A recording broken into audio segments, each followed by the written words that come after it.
The carriage drove on, and D'Artagnan, availing himself of the darkness in the archway under which they were passing, threw himself into the arms of the prisoner. "Rochefort," he exclaimed, "is it you?" "Indeed, I am not mistaken."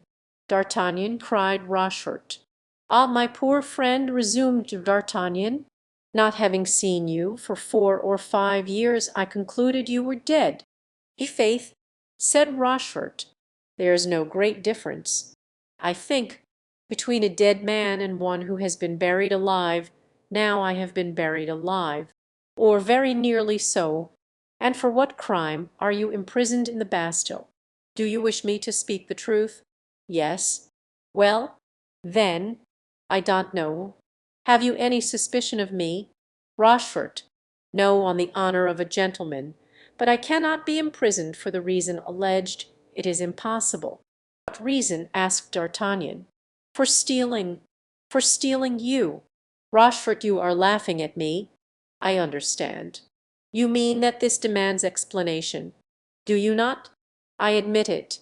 Well, this is what actually took place one evening after an orgy in Reynard's apartment at the Tuileries with the Duc de Harcourt, Fontrailles, de Rieux, and others. The Duc de Harcourt proposed that we should go and pull cloaks on the Pont Neuf. You know, a diversion which the Duc d'Orleans made quite the fashion. Were you crazy? Rochefort, at your age? No, I was drunk. And yet, since the amusement seemed to me rather tame, I proposed to Chevalier de Rieux that we should be spectators instead of actors, and, in order to see to advantage, that we should mount the bronze horse. No sooner said than done, thanks to the spurs, which served as stirrups. In a moment we were perched upon the croup. We were well placed and saw everything. 4 or 5 cloaks had already been lifted, with a dexterity without parallel, and not one of the victims had dared to say a word, when some fool of a fellow, less patient than the others, took it into his head to cry out, "Guard!" and drew upon us a patrol of archers. Duc de Harcourt, Fontrailles, and the others escaped, but I told him they wouldn't look for us where we were. He wouldn't listen, put his foot on the spur to get down. The spur broke, he fell with a broken leg, and, instead of keeping quiet, took to crying out like a gallows bird. I then was ready to dismount, but it was too late. I descended into the arms of the archers.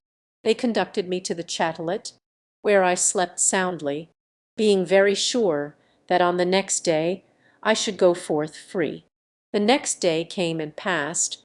The day after, a week, I then wrote to the cardinal. The same day they came for me and took me to the Bastille. That was 5 years ago. Do you believe it was because I committed the sacrilege of mounting en croupe behind Henry IV? No, you are right, my dear Rochefort.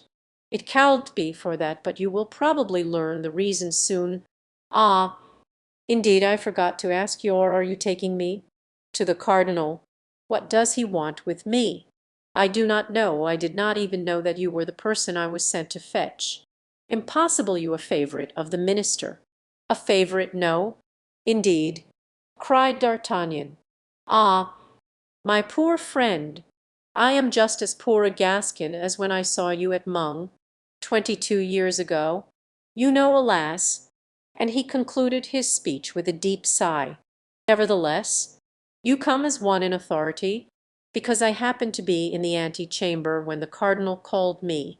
By the merest chance I am still a lieutenant in the musketeers, and have been so these 20 years. Then no misfortune has happened to you. And what misfortune could happen to me? To quote some Latin verses I have forgotten, or rather, never knew well, the thunderbolt never falls on the valleys, and I am a valley, dear Rochefort, one of the lowliest of the low. Then Mazarin is still Mazarin, the same as ever. My friend, it is said that he is married to the queen. Married, if not her husband. He is unquestionably her lover. You surprise me, rebuff Buckingham and consent to Mazarin. Just like the women, replied D'Artagnan, coolly. like women, not like queens. Egad, queens are the weakest of their sex when it comes to such things as these. And M. de Beaufort is he still in prison? Yes, why?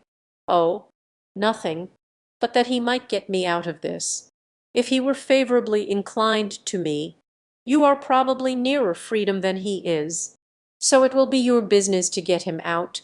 And, said the prisoner, what talk is there of war with Spain? With Spain? No, answered D'Artagnan, but Paris. What do you mean? Cried Rochefort. Do you hear the guns? Pray, the citizens are amusing themselves in the meantime. And do you really think that anything could be done with these bourgeois? Yes, they might do well if they had any leader to unite them in one body. How miserable not to be free! Don't be downcast.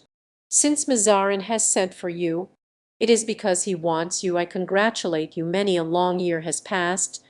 Make your complaints known, that's my advice. Listen, Rochefort, let us make a compact. We are friends, are we not? Egad, I bear the traces of our friendship 3 slits or slashes from your sword. Well, if you should be restored to favour, don't forget me, on the honour of a Rochefort, but you must do the like for me. There's my hand. I promise. Therefore, whenever you find any opportunity of saying something in my behalf,